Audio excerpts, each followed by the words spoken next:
Há alguns anos atrás, dois filmes britânicos receberam o Oscar da Academia de melhor filme do seu respectivo ano. E ambos foram a respeito de dois homens. Um foi Eric Liddell e o outro foi Gandhi. Ambos tiveram a força e a coragem, quando sob pressão, de dizer não a si mesmos, de exercer autodisciplina. Quero tomar como meu texto de hoje 1 Coríntios, capítulo 10, começando com o versículo 12. Aquele, pois, que pensa estar em pé, veja que não caia. Não vos sobreveio tentação. Ouçam isto: não vos sobreveio tentação que não fosse humana. Todo ser humano enfrenta tentações no decorrer de sua vida.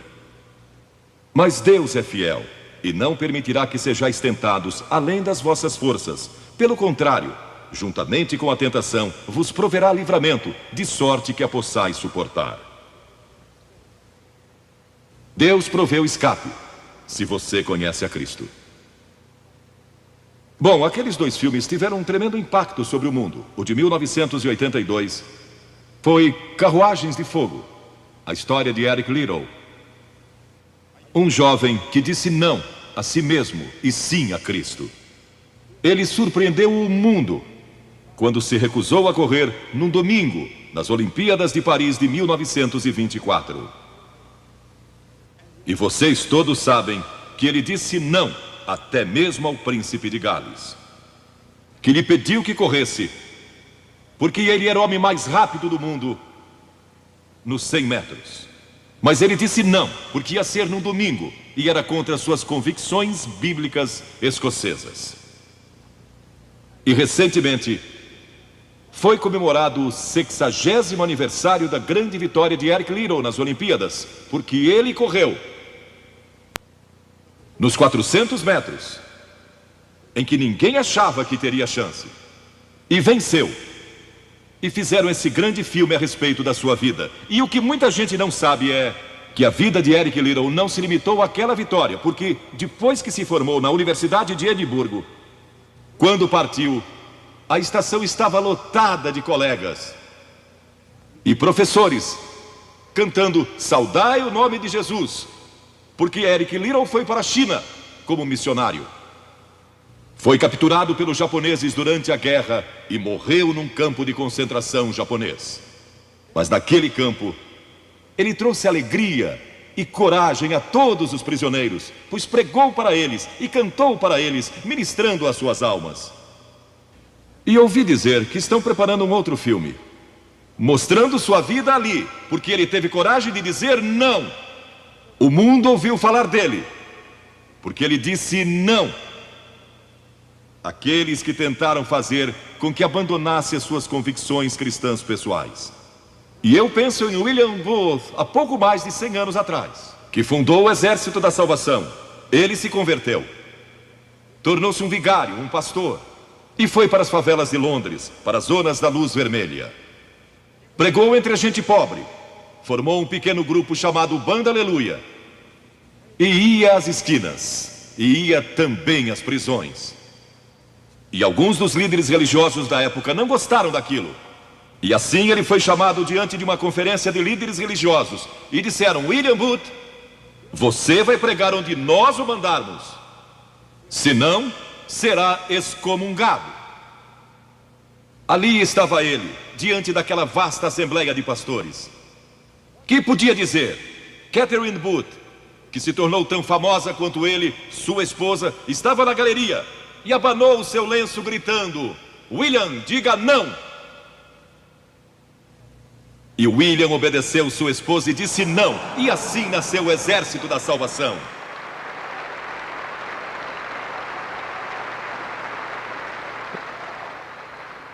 Lemos muitas histórias na Bíblia a respeito de jovens que disseram não e mudaram o curso da história. A primeira que quero mencionar, talvez nunca tenham ouvido falar. Seu nome foi Vasti e foi rainha da Pérsia. A esposa de Assuero, que reinou desde a Índia até a Etiópia. Pensem em todo o petróleo que ele tinha e provavelmente nem sabia. Um dos monarcas mais ricos que já viveu.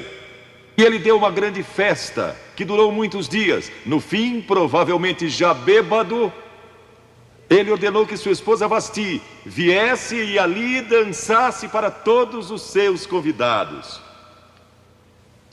E ela assombrou aquele grupo de líderes mundiais. Ao se recusar, ela disse: não, eu não vou expor o meu corpo para esses homens. Ele mandou outra mensagem, ameaçando que ela deixaria de ser rainha e perderia seus confortos e bens materiais e toda a sua fama. Mas a sua resposta foi a mesma: não. E ela mudou a história, porque foi deposta como rainha. Nada mais sabemos. Mas por causa dela, Esther se tornou rainha e o povo judeu foi salvo. E até o dia de hoje, o povo judeu celebra um grande feriado, porque uma mulher disse não e abriu a porta para a salvação do povo judeu, porque havia um homem como Hitler, e era o primeiro-ministro do país, decidido a destruir e aniquilar os judeus. Agora, a Bíblia tem muito a dizer a respeito de sensualidade e lascívia e depravação. A palavra lascívia significa a tendência de incitar desejos sensuais. Sensualidade significa o apelo proposital aos sentidos físicos para satisfação pessoal. Talvez lendo um livro pornográfico ou assistindo um filme impróprio. A Bíblia diz que devemos nos abster das paixões carnais, da sensualidade, que fazem guerra contra a alma. Elas estão em guerra contra a sua alma e seu espírito. E a Bíblia diz que devemos nos abster delas, ficar longe delas. E então a Bíblia usa outra palavra, réprobo. Agora, isso se refere a pessoas totalmente depravadas, de consciências mortas ou cauterizadas, não sabem mais corar, perderam a capacidade de discernir entre o bem e o mal. E em Romanos 1:28 lemos: e por haverem desprezado o conhecimento de Deus, o próprio Deus os entregou a uma disposição mental reprovável para praticarem coisas inconvenientes. Ou seja, Deus desistiu deles dizendo: vão em frente, gozem toda a depravação e toda a sensualidade que quiserem, não vou perturbá-los. Ainda não. Mas saibam que seus pecados os acharão e prestarão contas no dia do juízo. E Paulo, escrevendo ao jovem Timóteo, disse: também estes resistem à verdade, homens de todo corrompidos, réprobos quanto à fé. Em outras palavras, rejeitaram a Cristo por tanto tempo que suas consciências se cauterizaram e seus corações se endureceram. E mesmo que o Espírito de Deus lhes fale, eles não podem ouvir. É por isso que é importante que você aceite a Cristo quando é jovem. É importante que venha a Cristo agora. Se o Espírito de Deus está falando com você, entregue a sua vida a Cristo, porque o dia pode chegar em que a sua consciência esteja morta e você não possa mais ouvir a voz de Deus. Ela disse não. Mas Vasti, você vai perder o trono, vai perder suas riquezas, pode até perder sua vida. Ela disse: minha resposta é não. Qual é sua resposta hoje àquelas coisas que são erradas? À mentira, à lascívia, à cobiça, ao preconceito racial? Qual vai ser? Você vai disciplinar seu corpo? Vai permanecer firme às convicções que Cristo e a Bíblia ensinam? Ou vai ceder e seguir pelo caminho largo que leva à destruição? Ou vai entrar pela porta estreita e pelo caminho apertado que conduz à vida eterna? Qual vai escolher? Você tem uma escolha hoje. Deus nunca vai forçá-lo a escolher. E então houve um outro jovem, um jovem chamado Daniel. E a Bíblia diz que Daniel resolveu em seu coração que não se contaminaria com as finas iguarias do rei, nem com o vinho que ele bebia. Agora, Daniel era um jovem que tinha um propósito. Ele havia sido capturado em Jerusalém. Quando o exército de Nabucodonosor invadiu a cidade, ele foi capturado e levado através de milhares e milhares de quilômetros à Babilônia, a quase 3.000 quilômetros de sua própria terra, sem aviões nem automóveis. Eram semanas de viagem. Mas ele estava resolvido a servir a Deus e não devia ter mais de 12 ou 15 anos de idade. E Nabucodonosor, o grande rei, levara cativos de Jerusalém para a Babilônia e ordenou que aqueles jovens, em quem não havia defeito, de boa aparência, instruídos em toda a sabedoria, fossem ensinados em sua corte, para que ele pudesse usá-los. Ele queria usar aqueles jovens judeus, porque sabia que eles tinham um dom especial. E durante o período de treinamento, mandou que lhes dessem os melhores vinhos e as mais finas iguarias, e todos os confortos disponíveis na corte de Nabucodonosor. Mas Daniel disse: não, não quero o vinho do rei, e não quero as iguarias do rei. Quero dormir no chão, não numa cama de penas. Quero viver uma vida simples e também disciplinada. Que diferença dos que mal podem esperar pelo dia em que possam sair de casa e se divertir. Mas não Daniel. Daniel estava longe de casa e ninguém saberia se ele fizesse algumas dessas coisas.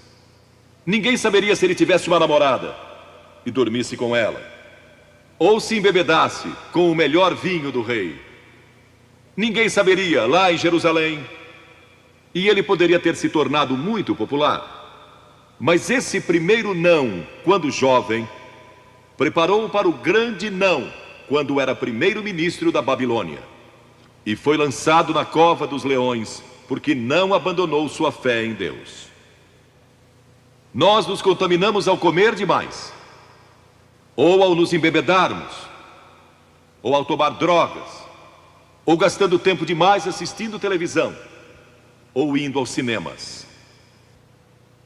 Jesus declarou em Lucas capítulo 21: acautelai-vos, para que nunca vos suceda que os vossos corações fiquem sobrecarregados com as consequências da orgia e das preocupações deste mundo, e para que aquele dia não venha sobre vós repentinamente. O apóstolo Paulo disse: não disponhais para a carne no tocante às suas concupiscências. E Pedro disse: porque basta o tempo decorrido para terdes executado a vontade dos gentios, tendo andado em dissoluções, concupiscências e em detestáveis idolatrias. A Bíblia diz que devemos disciplinar nossas mentes e também nossos corpos, e disciplinar o coração pela nossa fé em Cristo. E então houve outro jovem chamado José, que foi vendido para o Egito pelos seus irmãos e se tornou escravo de um homem chamado Potifar. E Potifar tinha uma linda esposa, e José era forte e bonito. E em Gênesis, no capítulo 39, se quiserem ler a história, lemos a respeito da tentação de José. A esposa de Potifar se apaixonou por José, porque José se tornou mordomo de toda a casa de Potifar, cuidando dos seus negócios. E ela viu aquele belo jovem, viril e de boa aparência, andando pela casa e pelo jardim, cuidando dos negócios todos os dias. E ela o cobiçou e disse: deita-te comigo. Ele disse: não. E acrescentou: não posso fazer isso ao meu senhor, que me confiou tudo o que tem, exceto sua esposa. Não posso pecar contra Deus, o Deus dos meus pais. Ele estava longe de casa, lá no Egito, quem saberia? Mas disse não. E quando disse não, na última vez, ela o agarrou e ele fugiu dela, deixando sua capa. E ela começou a gritar, chamando os servos e dizendo: ele tentou me violentar. O que não era verdade. Mas Potifar acreditou e mandou que ele fosse lançado na prisão. E muitos de vocês sabem a história, que ele foi para a prisão e através de uma série de circunstâncias, ele depois se tornou primeiro-ministro de todo o Egito. e governou o Egito sob o faraó. Deus o guardou e o promoveu, porque José teve a coragem de dizer não quando foi tentado. Agora, sexo não é pecado. O sexo nos foi dado por Deus para a propagação da raça humana e para nosso prazer, dentro de certos limites que Deus estabeleceu para o matrimônio. As características de um cristão são autocontrole e autodisciplina. E Paulo, escrevendo a Timóteo, disse: conserva-te a ti mesmo puro. Mas como você pode se conservar puro num mundo como este? Como pode se manter puro olhando para as bancas de jornais ou assistindo a alguns filmes? Como pode se manter puro com as tentações que enfrenta todo dia? Não pode, de modo algum, exceto se Cristo está em seu coração, Ele lhe dará força e o poder, porque nenhuma tentação lhe sobrevirá. Entregue sua vida a Cristo hoje, deixe que Ele controle a sua vida, deixe Ele ser Senhor de sua vida, deixe que Ele controle essa área de sua vida, sua mente, seu corpo e sua vida sexual. Deixe que Ele tome conta dela. E lemos a respeito de um outro jovem chamado Moisés. Em geral pensamos em Moisés como um homem velho, de barba, mas foi na juventude que ele tomou a decisão que o levou à grandeza. Porque a Escritura diz: pela fé Moisés, quando homem, talvez 17 ou 18 anos de idade, recusou ser chamado filho da filha do faraó. Recusou. Ele fez uma escolha, preferindo ser maltratado junto com o povo de Deus, a usufruir prazeres transitórios do pecado. Agora, observe que ele estava no Egito. Era filho da filha de Faraó, herdeiro do trono do Egito. E talvez seria o próximo Faraó. Mas ele fez uma escolha, porque sabia que seu povo, o povo de Israel, era escravo dos egípcios. E ele teve que tomar uma decisão no auge da sua glória. E no auge de tudo que lhe foi oferecido. E ele disse não a Faraó. Não vou ser seu filho, prefiro sofrer e morrer com o meu povo e servir o Deus vivo e verdadeiro. E foi exatamente o que ele fez. E conhecemos Moisés hoje como um dos grandes homens da história. Ele rejeitou os prazeres transitórios do pecado. E há uma diferença entre prazeres e alegria. Quem ama os prazeres empobrecerá, diz a Bíblia. E ela cita um homem que disse: entreguei meu coração à loucura e aos seus prazeres, mas tudo isso é correr atrás do vento. Quem vive em prazeres está morto, embora viva, amando os prazeres mais do que a Deus. A Bíblia diz que há pessoas que amam aos prazeres mais do que amam a Deus. É o seu caso? Você ama a Deus mais do que ama prazeres pecaminosos? Não falo de esportes e todas essas coisas maravilhosas que temos. Falo de prazeres pecaminosos. Mas a alegria é produzida pelo Espírito Santo. E há centenas de passagens que falam dessa alegria. Você pode ter alegria, mesmo quando não tem prazer, porque a alegria é profunda. O anjo disse aos pastores naquela grande noite: não temais, pois vos trago boa nova de grande alegria, que o será para todo o povo. E mesmo no sofrimento, quando você recebe a Cristo, Deus não remove o sofrimento. Ele não remove todos os problemas e as dificuldades da sua vida. Não faz isso. Ele não promete, se você está desempregado, conseguir um emprego amanhã se você aceitar a Cristo hoje à noite. Ele promete que lhe dará graça e força e alegria em qualquer situação. Bem-aventurados sois quando os homens vos odiarem e quando vos expulsarem da sua companhia, vos injuriarem e rejeitarem o vosso nome como indigno, por causa do Filho do Homem. Regozijai-vos naquele dia e exultai. Ele disse: quando vierem a mim e tiverem problemas e tribulações e as pessoas odiarem vocês, ele disse: exultai, porque grande é o vosso galardão lá no céu, pois dessa forma procederam seus pais com os profetas. Todos que viverem piedosamente em Cristo serão perseguidos, a Bíblia diz. Ainda haverá sofrimento. Jesus disse: quem não tomar a sua cruz e negar-se a si mesmo, não pode ser meu discípulo. Moisés escolheu a alegria de seguir a Deus, em vez da vida de prazeres no Egito. O que você está seguindo? Qual é a sua escolha nesta hora? E então o último é Jesus. Jesus foi tentado em todas as coisas à nossa semelhança, mas sem nenhum pecado. Quer dizer que Jesus foi tentado a mentir? Sim. Que Jesus foi tentado a cobiçar? Sim. Que ele foi tentado a adulterar? Sim. Que Jesus foi tentado a roubar? Sim. Ele foi tentado em todas as coisas, como nós, mas sem pecado. Como ele teve vitória sobre a tentação? A Bíblia nos diz no capítulo 4 de Mateus e em muitos outros textos, mas vou falar só deste. O diabo veio a ele quando ele estava faminto e sedento e disse: se és o Filho de Deus, manda que estas pedras se tornem em pães. Observem que ele tentou colocar dúvidas na mente de Jesus quanto à sua identidade. Agora, Jesus era o Filho de Deus, nascido de uma virgem, Filho de Deus, que foi ressuscitado dos mortos pelo poder de Deus e está vivo hoje. Mas o diabo pôs dúvidas em sua mente. Ele estava fraco e cansado e faminto, um ser humano. Ele não enfrentou o diabo como Filho de Deus, enfrentou-o como homem.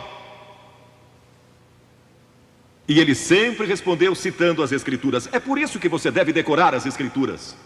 Nem só de pão viverá o homem, mas de toda palavra que procede da boca de Deus. Jesus disse que há uma coisa que é mais importante que a comida, e sexo, e coisas materiais.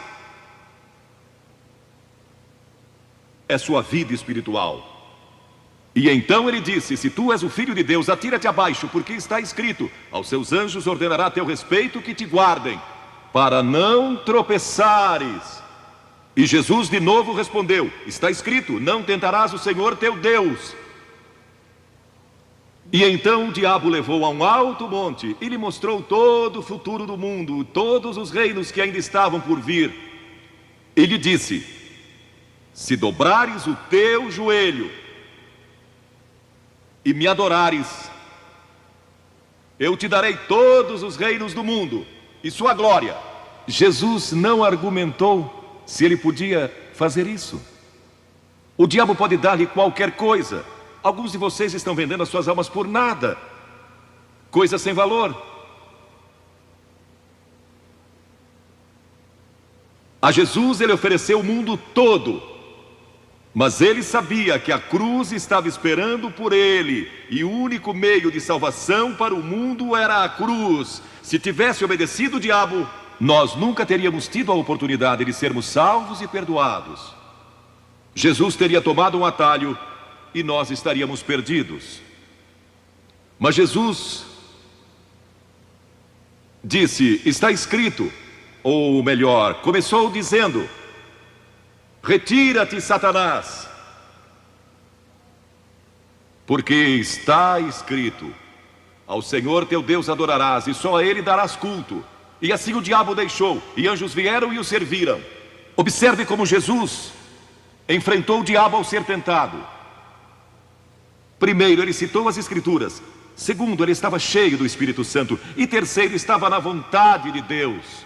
Você está disposto a dizer não às tentações do diabo?